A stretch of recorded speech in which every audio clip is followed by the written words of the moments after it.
क्या ईरान पर हमला करेगा अमेरिका? जंगी बेड़ा बढ़ा, खाड़ी में हाई अलर्ट। ईरान की चेतावनी, हमारे निशाने पर खाड़ी के सभी अमेरिकी सैन्य अड्डे। अमेरिका और ईरान के बीच तनाव खतरनाक मोड़ पर पहुंचता दिख रहा है। हालात ऐसे बनते जा रहे हैं मानो किसी भी पल जंग की चिंगारी भड़क सकती है। द वॉल स्ट्रीट जर्नल ने अमेरिकी अधिकारियों के हवाले से दावा किया है कि राष्ट्रपति डोनाल्ड ट्रंप ईरान के खिलाफ सैन्य कार्रवाई के विकल्पों पर गंभीरता से विचार कर रहे हैं। रिपोर्ट्स के मुताबिक ट्रंप ने पेंटागन से ऐसे सैन्य विकल्प मांगे हैं जिनका असर पूरी तरह निर्णायक हो। व्हाइट हाउस और अमेरिकी रक्षा मंत्रालय इन विकल्पों पर काम कर रहा है। इसमें ईरानी शासन को सत्ता से हटाने की रणनीति भी शामिल बताई जा रही है। इस बीच अमेरिकी जंगी बेड़ा यूएसएस अब्राहम लिंकन आज मिडिल ईस्ट पहुंच सकता है। इसके चलते आशंका गहराती जा रही है कि अमेरिका ईरान पर अचानक सैन्य हमला कर सकता है। अमेरिकी गतिविधियों के जवाब में ईरानी सुप्रीम काउंसिल के जावेद अकबरी ने तीखी चेतावनी दी है। उन्होंने कहा है कि मिडिल ईस्ट में मौजूद अमेरिका के सभी सैन्य अड्डे ईरान के निशाने पर हैं। अकबरी ने कहा, हमारी मिसाइलें सिर्फ आदेश का इंतजार कर रही हैं, दुश्मन पर गरजने को तैयार हैं। राष्ट्रपति ट्रंप ने शुक्रवार को कहा कि अमेरिकी aircraft carrier USS Abraham Lincoln अरब सागर में ईरान की तरफ तेजी से बढ़ रहा है।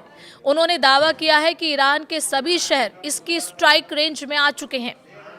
रिपोर्ट्स के मुताबिक ये जहाज अब अमेरिकी सेंट्रल कमांड के ऑपरेशन जोन में दाखिल हो चुका है।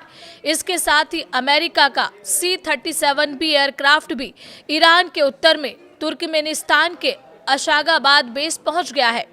यूएस अब्राहम लिंकन पहले साउथ चाइना सी में तैनात था। 18 जनवरी को ये मलका स्ट्रेट पार कर हिंद महासागर में दाखिल हुआ।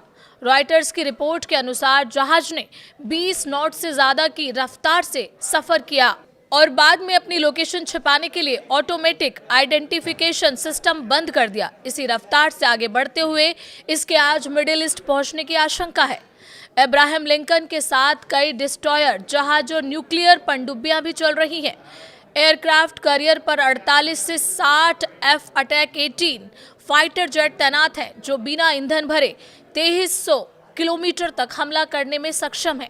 रॉयटर्स के मुताबिक अमेरिकी वायुसेना ने जॉर्डन में कम से कम 12 F-15 फाइटर जेट्स तैनात कर दिए हैं। अमेरिकी अधिकारियों का कहना है कि और विमान रास्ते में है। 20 से 22 जनवरी के बीच अमेरिका C-17 सैन्य ट्रांसपोर्ट विमान कई बार जॉर्डन के मफराक अल ख्वाजा एयरबेस पहुंचे। रिपोर्ट के मुताबिक इन विमानों के जरिए पैट्रियट 3 मिसाइल डिफेंस सिस्टम पहुंचाए गए हैं।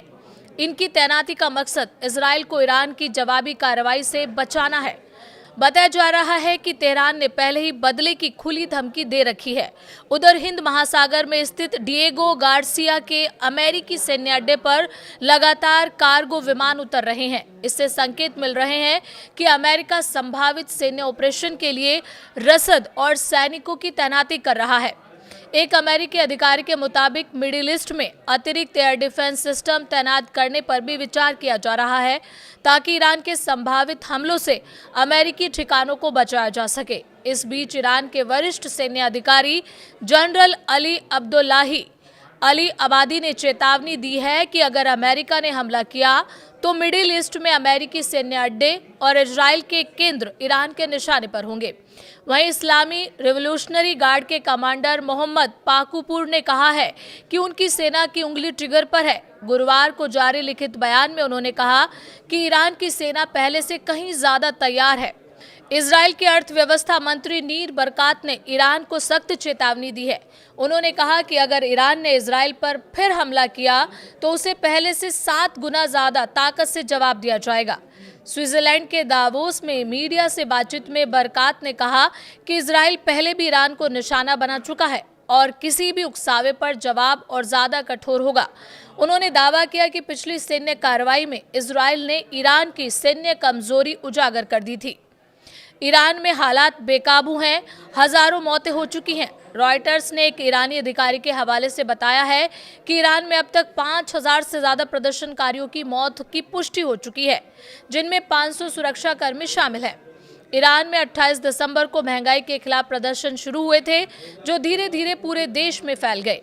अमेरिकी मानवाधिकार संगठन HRAN के मुताबिक अब तक 4,519 मौतों की पुष्टि हुई है, जिनमें 4,251 प्रदर्शनकारी शामिल है।